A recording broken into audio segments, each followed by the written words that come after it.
Hello everyone. तो आज मैं आपके साथ शेयर करने वाली हूँ एक न्यू एनिमे सीरीज जिसका नाम है the sword emperor of eternity और ये बहुत ही ज्यादा अमेजिंग सीरीज होने वाली है। आई होप कि ये सीरीज पसंद आएगी। तो चलिए एपिसोड 1 की शुरुआत करते हैं।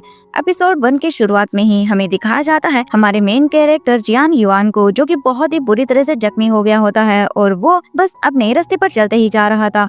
तभी हम देखते हैं उसकी पूरी बॉडी से पूरी तरह से ब्लड निकल रहा होता है। उसे देखने के बाद ही लग रहा था कि जैसे उसका कल्टीवेशन लेवल पूरी तरह से गिर चुका होता है और वो जैसे अपनी सारी पावर्स को खो भी चुका होता है और वो बस ऐसे ही चलते जा रहा था। तभी अचानक से वो जमीन पर नीचे गिर जाता है और उसी के साथ उसकी बॉडी से खून भी निकलने लगता है, क्योंकि जगह जगह उसकी बॉडी पर कट लग चुके होते हैं। और तभी आसमान से बहुत ही तेज बारिश भी होने लगती है और वहीं पर हमें एक और पर्सन को भी दिखाया जाता है जिसके हाथों में एक स्वॉर्ड होती है और वो बहुत ही ज्यादा अपने डेविल ओरी के साथ आगे बढ़ रहा होता है और वो हमारे मेन कैरेक्टर जियान युआन के सामने आकर खड़ा हो जाता है और अपने स्वॉर्ड को उसकी ओर पॉइंट करता है और एक डेविल स्माइल के साथ बोलता है कि तुम्हारा यही हाल होना चाहिए, तुम इसी के लायक हो। और इसी के साथ वो कह रहा है कि तुम्हारी हालत मैंने की है जियांग युआन, मैंने तुम्हारी पूरी ब्लड लाइन को डिस्ट्रॉय कर दिया है, तुम मेरे आगे कुछ भी नहीं हो, तुम्हें घुटनों के बल लाने वाला मैं हूँ। और इसी के साथ हमारा मेन कैरेक्टर जियांग युआन भी कहता है कि तुम बहुत ही घटिया हो, तुमने चुपके से हम पर हमला किया है। इस सुनने के बाद वो विलन तियांग सी अपने पैरों को जियांग युआन के चेस्ट पे रखता है और वहाँ पर उसे प्रेस करते हुए एक डेविल स्माइल के साथ बोलता है कि तुम मेरे आगे कुछ भी नहीं हो और मैं चाहता हूँ कि तुम एक डॉगी की तरह अपनी पूरी लाइफ को स्पेंड करो, एक कुत्ते की तरह मेरे आगे दुम हिलाते रहो और मैं चाहता हूँ कि तुम पूरे लोगों के सामने अपना कचरा होते हुए देखो और सबके सामने तुम्हें भी वही ह्यूमिलेशन और इंसल्टिंग फील हो। इन सब चीजों को फेस करने के लिए मैं तुम्हें जिंदा छोड़ रहा हूँ, मैं तुम्हें मारूंगा नहीं, मैं तो तुम्हें सबके सामने जलील होता हुआ देखूंगा। और ये बोलकर वो उसके चेस्ट पर और भी प्रेस करता है, जिसकी वजह से हमारे मेन कैरेक्टर जियान युआन की और भी हालत खराब होने लगती है और अचानक से जियान युआन की आईज भी बंद होने लगती है और कुछ ही टाइम के अंदर वो बेहोश हो जाता है। अब यहाँ से टाइम कट होता है, यानी कि यहाँ से सीन शिफ्ट करके हम कुछ टाइम के बाद का देखते हैं। अब हम देखते हैं एक लेडी को जो कि अपने हाथों में कुछ ट्रे लेकर आगे बढ़ रही होती है और वो देखने में ही एक सर्वेंट लग रही थी। एक्चुअली इसका नाम ल्यूआन अर है और ये टैंग फैमिली की एक सर्वेंट है और वो बस आगे बढ़ रही होती है जैसे गुस्से में कुछ बड़बड़ा रही हो। गुस्से में आगे बढ़ती है और वो एक रूम के सामने आकर खड़ी हो जाती है। वो उसी कॉटेज के डोर पर किक करती है और उसी के साथ बोलती है, हर रोज तुम्हारे जैसे यूजलेस इंसान के लिए मुझे मेडिसिन लेकर आनी पड़ती है, ये कितना बकवास काम है, बिल्कुल डिस्गस्टिंग। मुझे तो समझ ही नहीं आता कि अंकल को तुम में क्या पसंद है जो वो तुम्हारी खातिरदारी कर रहे हैं। एक्चुअली तुम किसी काम की नहीं हो, तुम बिल्कुल यूजलेस हो।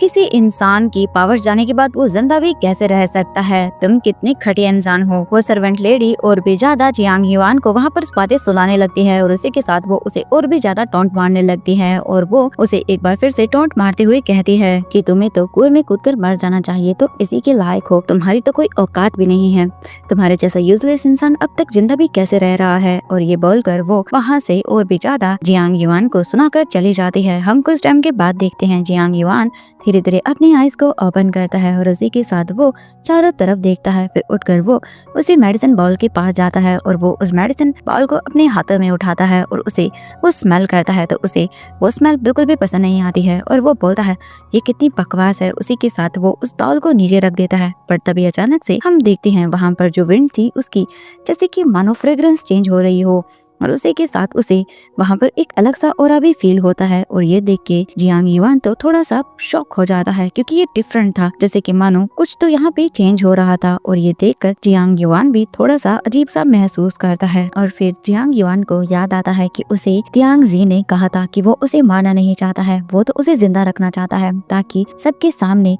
जियांग युआन को ह्यूमिलेट कर सके।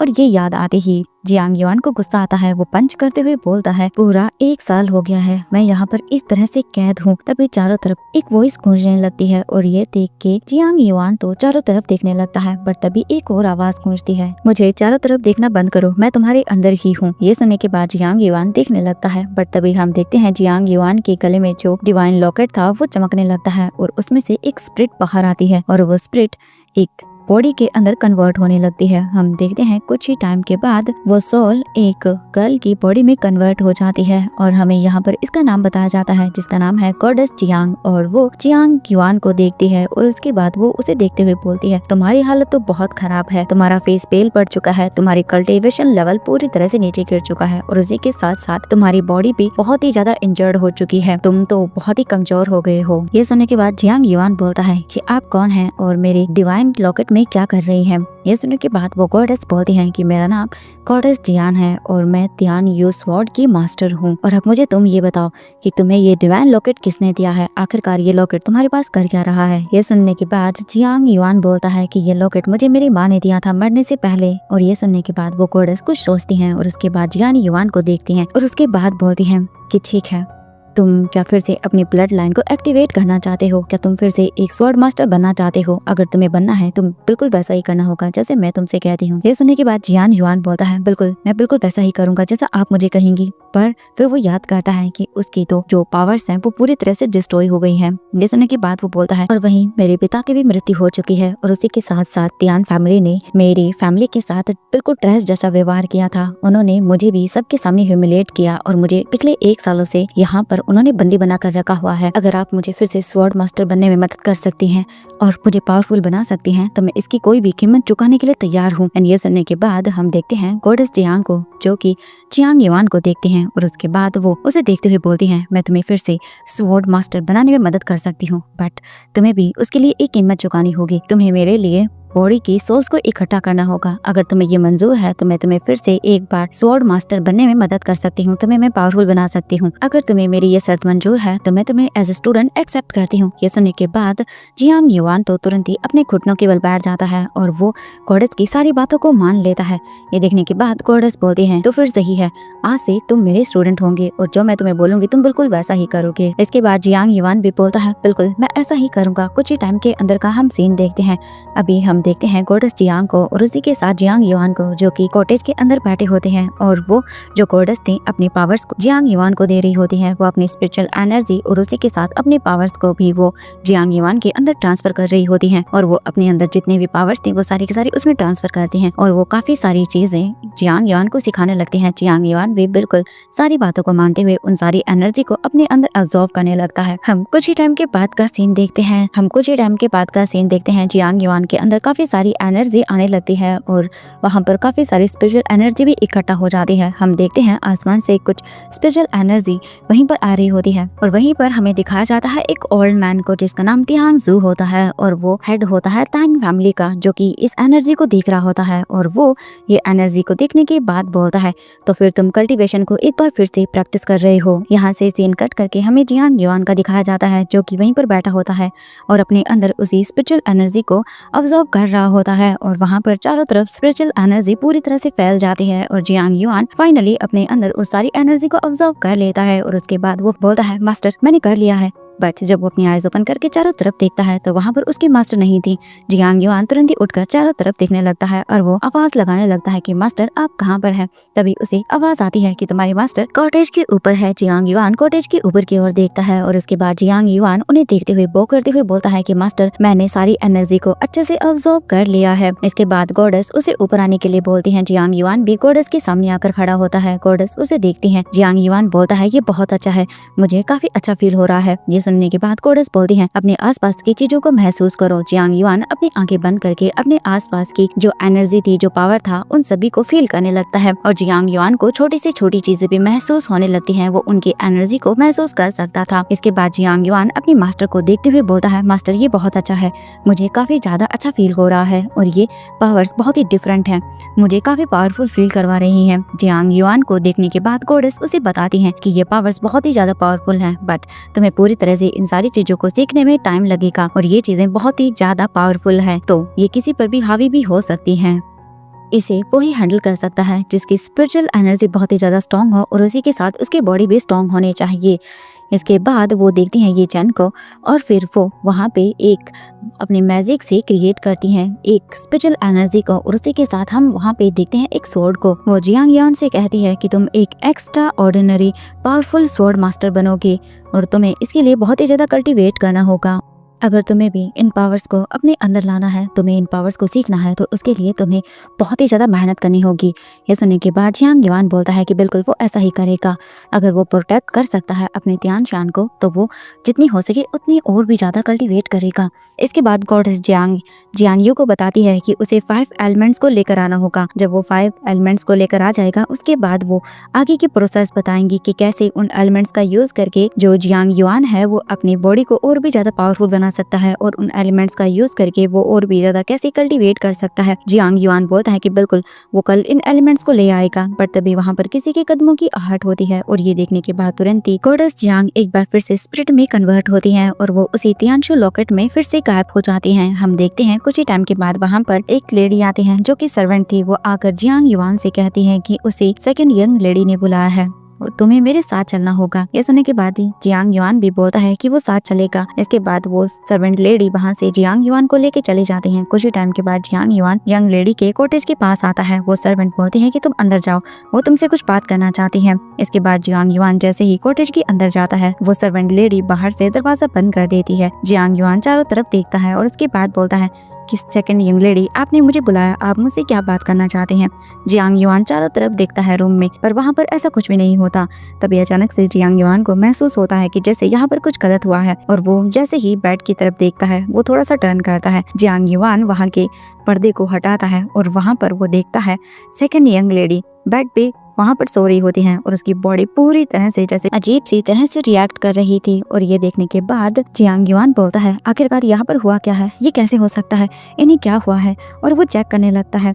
तभी हम देखते हैं जियांग युआन के उसी लॉकेट से एक वॉइस आती है कि इस लिटिल गर्ल को किसी ने पॉइजन दिया है और ये जल्द ही किसी भी टाइम मर सकती है। ये देखने की तुरंत ही बार तो जियांग युआन घबरा जाता है और वो बोलता है मास्टर, क्या आप श्योर हैं कि इसे पॉइजन दिया गया है। ये सुनने के बाद गॉडेस जियांग फिर से उसी डिवाइन लॉकेट से बोलती है ऑफ कोर्स ये कुछ ही टाइम के अंदर जल्दी मर जाएगी, क्योंकि पॉइजन बहुत ही जल्दी असर कर रहा है। ये देखने के बाद जियांग युआन बोलता है मास्टर, क्या आप इस लड़की को बचा सकते हैं, इस लड़की को बचा लीजिए मास्टर। ये सुनने के बाद गॉडेस जियांग बोलती हैं कि आखिरकार मैं इस लड़की को क्यों बचाऊं। ये सुनने के बाद जियांग युआन भी वहीं पर बैठ जाता है और वो बताता है कि ये लड़की बहुत ही ज्यादा काइंड है, ये काइंड हार्टेड है, ये उसकी मदद करती थी पूरी तियान फैमिली जब उसे पूरी तरह से ट्रीट किया करती थी, तब ये ही एक लड़की थी जो उसे अच्छे से ट्रीट किया करती थी, ये बहुत ही काइंड है, तो मास्टर इसे बचा लीजिए। इसके बाद गॉडेस जियांग कुछ देर सोचते हैं और बोलते हैं कि ठीक है, मैं इस लड़की को बचा लूंगी, बट उसके बाद तुम्हें मेरी 2 बातों को मानना होगा।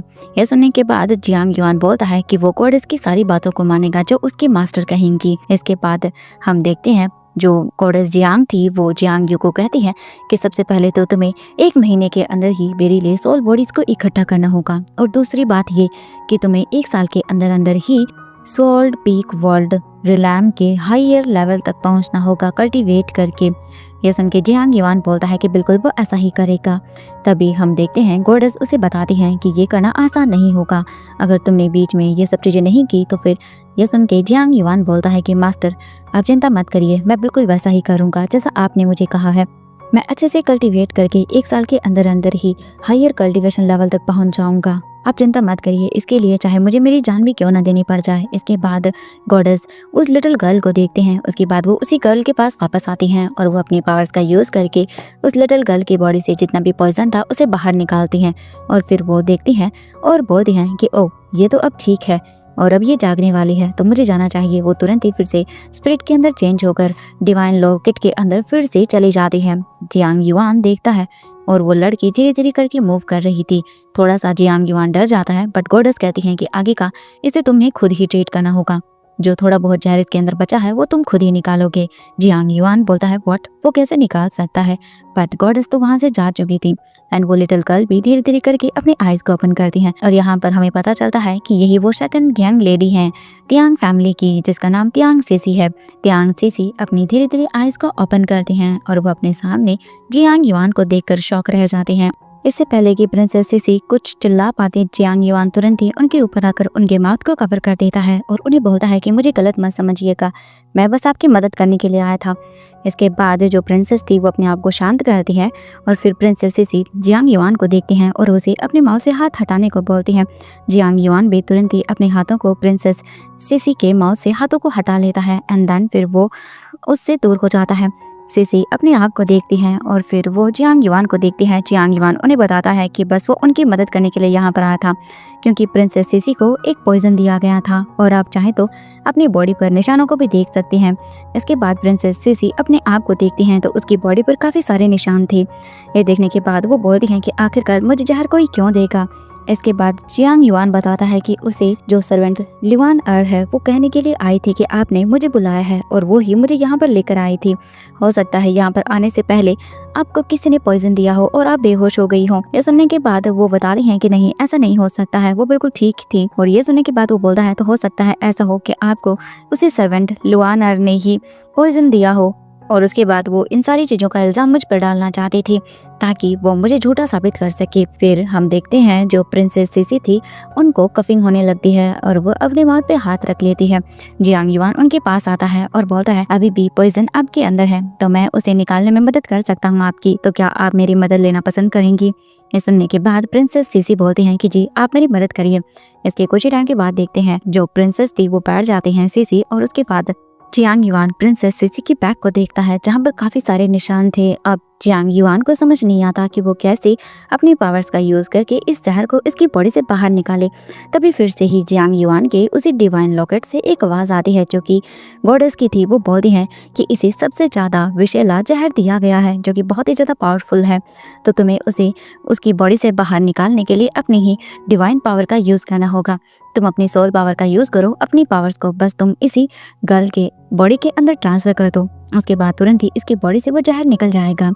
तुरंत ही जियांग युआन अपनी पावर्स को जो प्रिंसेस सिसी थी उसकी बॉडी में ट्रांसफर करने लगता है और कुछ ही टाइम के बाद धीरे धीरे करके जो जियांग युआन की पावर्स थी वो सिसी की बॉडी में जैसे ही जाती हैं, कुछ ही टाइम के बाद उसकी बॉडी पूरी तरह से पॉइजन से रिलीफ हो जाती है। और ऐसा होने के साथ ही जो प्रिंसेस जियांग थी वो बेहोश हो जाती है और वो सीधा जियांग युआन की गोद में ही गिर जाती है। जियांग युआन देखता है उसे और बोलता है क्या ये ठीक है। और फिर से जियांग युआन के उसी डिवाइन लॉकेट से एक आवाज़ आती है, ये बिल्कुल ठीक है बट कोई अंदर आ रहा है, क्योंकि वहाँ पर किसी के कदमों की आवाज़ आ रही थी। तुरंत ही जियांग युआन डोर की ओर देखता है और डोर को कोई अपने पैरों से किक करके ओपन करता है और वहाँ पर 3 लोग अंदर आते हैं, जिसमें से एक तो वही सर्वेंट ल्यूआन er थी और उसी के साथ वो 2 डिसिपल्स खड़े हुए थे जो कि तियान सेक्ट के ही थे। वो दोनों डिसिपल भी अपनी तलवार को पॉइंट करते हैं। वो सर्वेंट ल्यूआन er कहती है कि इन्होंने हमारी प्रिंसेस को पॉइजन दिया है, देखो ये किसी मासूम को मार रहा है, इस जानवर को मार डालो, इसने हमारी प्रिंसेस यंग लेडी को मारने की कोशिश की है तो इसे जान से मार डालो अपनी तलवारों का यूज करके। और इसी के बाद वो दोनों डिसिपल्स जियांग युआन पर अपने स्वॉर्ड से अटैक करते हैं, बट जियांग युआन अपनी पावर से एक ही झटके में उन तीनों को उसी कॉटेज से बाहर फेंक देता है और वो तीनों की तीनों फ्लोर पर आकर नीचे गिर जाते हैं। इसके बाद जियांग युआन कॉटेज से बाहर आता है, उस प्रिंसेस सिसी को वहीं पर सुलाकर जियांग युआन बाहर आता है और बोलता है कि तुम तीनों तो बहुत ही ज्यादा पावरफुल हो, तो अब तुम यहाँ फ्लोर पर क्या कर रहे हो। ये सुनने के बाद वो तीनों के तीनों एक दूसरे को देखते हैं और बोलते हैं कि हम तीनों मिलकर इसे मार डालेंगे, ये तो बिल्कुल भी पावरफुल नहीं है, ये हमारा क्या ही बिगाड़ लेगा। और ये बोलकर वो तीनों जियांग युआन पर अटैक करने के लिए आगे बढ़ते हैं। वो अपनी स्पेशल पावर्स का यूज करते हैं और उसी के साथ वो एनिमल फॉर्म में कन्वर्ट होते हैं और उसके बाद वो जियांग युआन पर अटैक करते हैं, बट जियांग युआन अपने ही एक बार से तलवार के उन सभी को वहां से पूरी तरह से डिस्ट्रॉय कर देता है और वो सभी लोग नीचे फ्लोर पर आकर गिर जाते हैं। जियांग युआन उन सबको देखता है और उन सभी की पावर्स पूरी तरह से डिस्ट्रॉय हो जाती है। ये देखने के बाद वो डिसिपल्स बोलते हैं ऐसा कैसे हो सकता है, इसके पास पावर्स कहाँ से आ सकते हैं। जियांग युआन बोलता है कि मेरे पास पावर्स कहाँ से आई, फिलहाल ये बात की चीज नहीं है, मुझे पहले ये बताओ कि तुम लोगों ने ये सब क्यों किया और तुम्हें किसने कहा था ये सब करने के लिए। तभी हम उसी सर्वेंट ल्यूआन er को देखते हैं जो कि जियांग युआन को कहती है कि तुम बहुत ही ज्यादा घमंडी हो, तुम्हें इतना घमंड नहीं करना चाहिए था, तुम्हारी वजह से तुम्हारा पूरा का पूरा परिवार नष्ट हो चुका है और तुम यहाँ पर ये सब कर रहे हो। जियांग युआन बोलता है कि तुम अपनी बकवास बंद करो और मुझे बताओ कि आखिरकार सेकंड लेडी को पॉइजन किसने दिया। वो बोलती है ये तुमने ही किया है, तुम ही हो जो उसे मारना चाहते हो। जियांग युआन बोलता है कि बिल्कुल भी नहीं, ये सब तुमने ही किया है, बताओ मुझे आखिरकार तुम्हारे ये सब करने के पीछे क्या मकसद था। ये सुनने के बाद वो सर्वेंट ल्यूआन er बोलती है कि मैंने ये नहीं किया है, इसके पीछे तो कोई और है। इससे पहले कि वो सर्वेंट ल्यूआन er जियांग युआन को ये बता पाती कि आखिरकार ये सब किसने किया है, उन्हीं डिसिपल्स में से एक डिसिपल अपने हाथों में पॉइजन निडल निकालता है और वो तुरंत ही उसी सर्वेंट के नेक पे उस चीज को थ्रो कर देता है और वो सर्वेंट वहीं पे मर जाती है। उसके मरने के तुरंत ही बाद वो सर्वेंट देखता है और बोलता है तुमने इसे मार डाला। जियांग युआन बोलता है कि मैंने ऐसा कुछ भी नहीं किया है। ठीक है, तुम मुझे मत बताओ। इससे पहले कि जियांग युआन अपनी पावर्स का यूज कर पाता उस डिसिपल पर, तभी अचानक से कोई और जियांग युआन पर अपनी तलवार से वार करता है और जियांग युआन थोड़ा पीछे हट जाता है। और यहाँ पर इसी के साथ एंट्री होती है तांग होंग युआन की और उसी के साथ तांग ज़ीरुआन की, जो कि यहाँ की फर्स्ट यंग लेडी है और यहाँ की फर्स्ट प्रिंसेस भी है। जैसे ही वहाँ पर उनके मास्टर तांग होंग युआन की एंट्री होती है, वो डिसिपल्स उन्हें देखकर नाटक करना शुरू कर देते हैं। उनमें से एक डिसिपल जाता है और वो लिव और की बॉडी के पास जाकर खड़ा हो जाता है और उसके बाद बोलता है कि मास्टर, इसने हमारी सेकंड प्रिंसेस को पॉइजन दिया है और उसी के साथ इन्होंने हमारी लिवान और सर्वेंट को भी मार डाला है और ये एक बीस्ट है, इसे जिंदा रहने का कोई हक नहीं है। मास्टर, मुझे आदेश दीजिए, मैं इस बीस्ट को मार डालूंगा। ये एक बहुत ही खतरनाक बीस्ट है जिसने 2 इनोसेंट सोल को मार डाला है, मुझे आदेश दीजिए। ये सुनने के बाद तांग होंग युआन देखता है जियांग युआन को और उसके बाद वो बहुत ही गुस्से में आ जाता है और गुस्से में आने के बाद बोलता है क्या तुमने ये किया है? फिर इसके बाद वो डिसिपल खड़ा होता है और बोलता है मास्टर, ये इसने किया है, मुझे आदेश दीजिए, मैं इसे मार डालूंगा। इसने 2 इनोसेंट सोल को मार डाला है, हमें इसे बदला लेना होगा, तो मैं इसे मार डालना चाहता हूँ। ये बोलकर वो डिसिपल अपने मास्टर को मैनिपुलेट करने लगता है और इसी के साथ हम देखते हैं तांग होंग युआन अपने उन्हें दोनों डिसिपल्स की बात को मान लेता है और इसी के साथ वो अपने पावर्स का यूज करके जियांग युआन पर अटैक करता है। बट जियांग युआन अपने आप को डिफेंड करता है और उसके बाद होंग युआन बोलता है कि तुम एकदम बीस्ट हो, तुमने लोगों को मार डाला है, तुम जिन्ना डिजर्व नहीं करते हो। ये सुनने के बाद जियांग युआन बोलता है कि मैंने कुछ भी नहीं किया है, मैंने उन दोनों को नहीं मारा है। ये सुनने के बाद होंग युआन बोलता है कि तुम्हें क्या लगता है मैं तुम्हारे जैसे बीस्ट की बातों पर यकीन करूंगा? मुझे तुम्हारी बातों पर बिल्कुल भी यकीन नहीं है। और ये बोलकर होंग युआन एक बार फिर से जियांग युआन पर अटैक कर देता है और वो उसके साथ फाइटिंग करने लगता है। जियांग युआन भी अपनी पावर्स का यूज करता है और उनके पावर्स को डॉज कर लेता है, बट फिर भी वो जियांग युआन के ऊपर अटैक करता रहता है। और वहीं जियांग युआन अपने पावर्स का यूज करके बस उनके पावर्स को रोकता रहता है, वो उन पे अटैक नहीं करता है। हम कुछ टाइम के बाद का सीन देखते हैं। होंग युआन बोलता है कि तुम एकदम बीस्ट हो, तुमने मेरी बेटी को मारने की कोशिश की है तो मैं तुम्हें नहीं छोड़ूंगा। ये सुनने के बाद जियांग युआन बोलता है कि मैंने आपकी बेटी को नहीं मारा है, मैंने उसे पॉइजन नहीं दिया था, मैंने तो उसे बचाने की कोशिश की थी। बट वो बोलते हैं मुझे तुम्हारी बातों पर बिल्कुल भी यकीन नहीं है। और वहीं वो दोनों डिसिपल उन दोनों को ऐसे लड़ता हुआ देखकर बहुत ही ज्यादा हैप्पी हो जाते हैं क्योंकि उन्हीं का प्लान जैसे सक्सेसफुल हो रहा था। बट तभी हम देखते हैं जैसे ही होंग युआन जियांग युआन पर अटैक करता है, जियांग युआन उसे डॉज करता है और तभी वहाँ पर हम देखते हैं एंट्री होती है प्रिंसेस सीसी की और वो ये सब फाइटिंग का सीन देख के बोलती है कि पिताजी आप रुक जाइए, आप क्या कर रहे हैं? पांग सीसी अपने पिता को रोकते हुए कहती है कि आप ऐसा मत करिए, आप उस पर अटैक क्यों कर रहे हैं? उसने तो मेरी जान बचाई है, न कि उसने मुझे मारा है, आप रुक जाइए। और ये सुनने के बाद होंग युआन तुरंत ही रुक जाता है और वो अपनी बेटी सीसी को देखने लगता है। सीसी बोलती है पिताजी रुक जाइए। और ये सुनने के बाद फिर जो होंग युआन था वो अपनी उन्हीं दोनों डिसिपल्स को देखता है। वो डिसिपल्स ये देख के तो डर जाते हैं कि अब जैसे कि मानो उनका राज सामने आने वाला था। प्रिंसेस सीसी अपने आप को संभालने की कोशिश करती है, बट अभी अभी उसकी बॉडी से जहर को बाहर निकाला गया था, इसलिए वो पूरी तरह से ठीक नहीं थी। इससे पहले कि वो नीचे गिर पाती, टैंग सियाओ आकर उसे बचा लेती है और बोलती है सीसी क्या तुम ठीक हो? ये देखने के बाद सीसी बोलती है कि शीजे मैं बिल्कुल ठीक हूँ, आप उस पर अटैक मत करिए।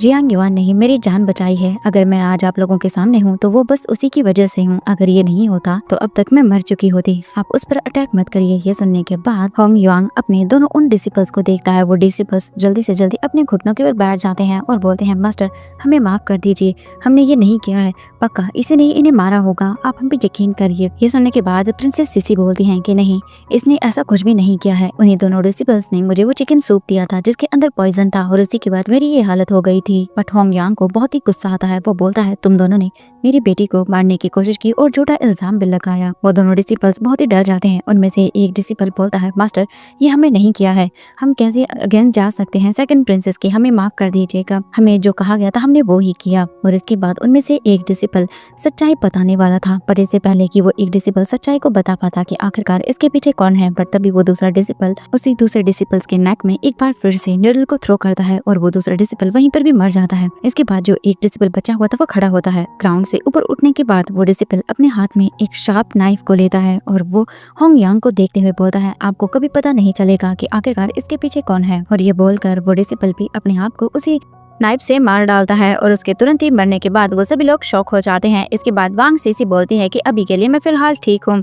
हम देखते हैं टैंग जियान को, जो कि बोलती है कि वो सीसी को जिंगयुन मेंशन ले जाना चाहती है। इसके बाद वो सब अग्री कर जाते हैं। तभी हम देखते हैं जियांग युआन को, वो भी कहता है कि वो भी जाना चाहता है जिंगयुन मेंशन, क्योंकि वहाँ पर वो सोचता है काफी सारे एलिमेंट्स है जो उसे इकट्ठा करने हैं, तो उसे वहीं पर पता चल सकता है कि आखिरकार वो एलिमेंट्स कहाँ हैं और वो उन एलिमेंट्स को ढूंढ भी सकता है। हम देखते हैं होंग युआन को, जो कि देखता है और कुछ भी नहीं बोलता। तभी हम देखते हैं टैंग जियान को, जो कि उसे देखते हुए बोलती है कि तुम्हें पता है कि मैं तुम्हें साथ में नहीं लेके जाने वाली हूँ, तो तुम बेकार में ही अपने वक्त को जाया कर रहे हो, ये बोलकर। बट हम देखते हैं वांग सीसी अपनी बहन को देखती है और उसके बाद वो बोलती है कि शिजे, इसे साथ में चलने दीजिए, वैसे भी इसने मेरी जान बचाई है, अगर ये चलना चाहता है तो इसमें क्या प्रॉब्लम है।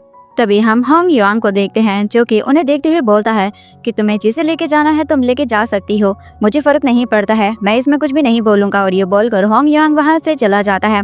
उसके जाने के बाद सीसी अपनी बहन को देखती है और अपनी बहन से रिक्वेस्ट करती है कि वो जियांग युआन को अपने साथ लेकर चले, बट वो मानने को जैसे तैयारी नहीं थी। बट कुछ दिन मनाने के बाद वो मान जाती है। फिर वो देखती है जियांग युआन को और कहती है कि मैं तुम्हें वहां पर लेके जाने के लिए तैयार हूँ, बट तुम्हें वहां पर जाने से पहले 3 शर्तों को मानना होगा। अगर तुमने उन 3 शर्तों को नहीं माना तो फिर भूल जाओ कि तुम वहां पे जा सकते हो। ये सुनने के बाद वो दोनों ही अपने सिर को हाँ में हिला देते हैं और जियांग युआन भी मान जाता है वहां जाने के लिए, क्योंकि वो भी वहां के एलिमेंट्स को इकट्ठा करना चाहता था ताकि वो अपनी कल्टीवेशन को और भी इम्प्रूव कर सके। इसीलिए वो उन सारे नियमों को मानने के लिए तैयार हो जाता है और वो बहुत ही ज्यादा हैप्पी भी हो जाता है, क्योंकि उसे जाने के बाद अपने एलिमेंट्स को प्राप्त करना होगा और उसी के साथ वो और भी ज्यादा पावरफुल बन जाएगा। के बाद टैंग जियान उसे बताती है कि वहां जाने के बाद उसे कोई भी नियम कायदे कानूनों को तोड़ना नहीं है, उसे वहां महल के सारे कानूनों को मानना होगा और किसी को परेशान नहीं करना होगा। और जब भी वो अकेली होगी उसे आकर परेशान करने का कोई मतलब नहीं है, अगर उसने ऐसा किया तो फिर देख लेना वो उसे छोड़ेगी नहीं। इसके बाद वो बोलती है कि तीसरा, तुम्हें वहां पर जाने के बाद किसी को भी ये नहीं बताना है कि तुम हमारे साथ हो। ये सुनने के बाद जियांग युआन उन सारी बातों को मान लेता है और इसके बाद का सीन देखते हैं हम। अभी जियांग युआन अकेला होता है, वो बाथटब में बैठा होता है और वो सोच रहा होता है आखिरकार उन डिसिपल्स ने एक दूसरे को मार डाला और न ही एक दूसरे के खिलाफ कोई शिकायत की, जैसे कि मानो वो बहुत बड़ी गहरे राज को छुपा रहे हों। आखिरकार ऐसा क्या हो सकता है जो वो छुपाने की कोशिश कर रहे थे। और जो मेड थी सर्वेंट, उसने भी उस राज को छुपाने की कोशिश की और उसी के साथ उन दोनों ने ही उसे मार डाला। आखिरकार इसके पीछे क्या हो सकता है। जियांग युआन बात लेकर ये सब सोच ही रहा था, तभी अचानक से हम देखते हैं उन्हीं गॉडेस को। गॉडेस जियांग वहाँ पर आ जाती है और बोलती है, हाँ वो लड़की तो बहुत ही सुंदर थी और तुम उसके साथ हो। ये सुनने के बाद जियांग युआन बोलता है, मास्टर आप यहाँ पर, मैं बात ले रहा था, आप अचानक से। तभी वो बोलती हैं कि ओ मैंने ध्यान ही नहीं दिया कि तुम यहाँ पे बात ले रहे हो, और वैसे भी क्या फर्क पड़ता है, और अगर मैंने तुम्हें देख भी लिया तो। ये सुनने के बाद जियांग युआन तो बहुत ही ज्यादा अपनी बॉडी को कवर करने लगता है, क्योंकि उसके सामने उसकी मास्टर थी और वो ऐसे बाथटब में बैठा हुआ था। बट जियांग युआन कुछ टाइम के बाद अपने इस बोल सकते हैं शर्मीले अंदाज को छोड़ देता है और वो अपने मास्टर को देखते हुए बोलता है कि मास्टर आप चिंता मत करिए, मैं सब कुछ हैंडल कर लूंगा। इसके बाद गॉडेस जियांग बोलते हैं कि वो बहुत ही कोल्ड है, तुम आगे चलकर हस्बैंड और वाइफ कैसे बनोगे। ये सुनने के बाद जियांग युआन बताता है कि उनकी मैरिज जो है ना वो एकदम अरेंज मैरिज हुई है, तो अभी तक वो श्योर भी नहीं है। ये सुनने के बाद वो बोलते हैं कि वो तुम्हारे प्रति बहुत ही कोल्ड है और मुझे वो बिल्कुल पसंद नहीं आई। ये सुनने के बाद जियांग युआन बताता है कि हमारी मैरिज अरेंज थी और अभी तक कुछ भी डिसाइड भी नहीं हुआ है। वैसे वो मैं जानता हूँ कि कोल्ड है, बट उसने एक बार मेरी जान भी बचाई थी, तो इसीलिए आप चिंता मत करिए मास्टर। मेरे लिए बहुत ही ज्यादा जो चीज इम्पोर्टेंट है वो है पावरफुल बनना, तो मैं ऐसे किसी भी चीज में नहीं पड़ूंगा, आप चिंता मत करिए, मुझे किसी से भी ऐसी गर्ल से प्यार नहीं होने वाला है। ये सुन के मास्टर भी बोलती हैं कि ठीक है, मैं तुम्हारी बातों पर यकीन कर लेती हूँ, बट तुम्हें अपनी कल्टीवेशन को प्रैक्टिस करना होगा, भूलना मत, तुम्हें कल्टीवेशन को प्रैक्टिस करके हाई लेवल तक जाना है। जियांग युआन बोलता है कि मास्टर आप चिंता मत करिए, मैं अपनी कल्टीवेशन लेवल को बहुत ही हाई कर लूंगा और उसके बाद मैं अपने आप को प्रोटेक्ट भी कर पाऊंगा, आप चिंता मत करिए। कल मैं वहीं पर जाने वाला हूँ और मैं एलिमेंट्स को इकट्ठा करना भी शुरू कर दूंगा। इसके बाद वो बोलती हैं बिल्कुल सही, कल्टीवेशन की प्रैक्टिस करते रहो और एक बार जब तुम कल्टीवेट कर लोगे अच्छे से, उसके बाद देखना तुम हायर लेवल तक पहुंच जाओगे और फिर कोई भी तुमसे बिल्कुल भी अपने आप को बचा ही नहीं पाएगा। ऐसा सुनने के बाद जियांग युआन भी अपने सिर को हाँ में हिलाता है और फिर से गॉडेस जियांग उसी लॉकेट के अंदर फिर से चले जाते हैं और वो अपने डोम में जा चुकी थी। इसके बाद जियांग युआन भी अपने आप को देखता है और फिर वो अच्छे से बात लेता है। बात लेने के बाद वो भी अपनी आइज को बंद करके सोचता है कि उसे जल्द से जल्द कल्टीवेट करके अपने आप को और भी ज्यादा पावरफुल बना लूंगा और उसके बाद कोई भी मेरे आगे बिल्कुल भी नहीं टिक पाएगा। और यही सोचकर जियांग युआन बहुत ही ज्यादा हैप्पी हो जाता है। तो आज का ये एपिसोड यहीं पर एंड होता है। मैं जल्दी मिलूंगी आप लोगों के साथ फिर से नए एपिसोड के साथ। तो बाय बाय एवरीवन।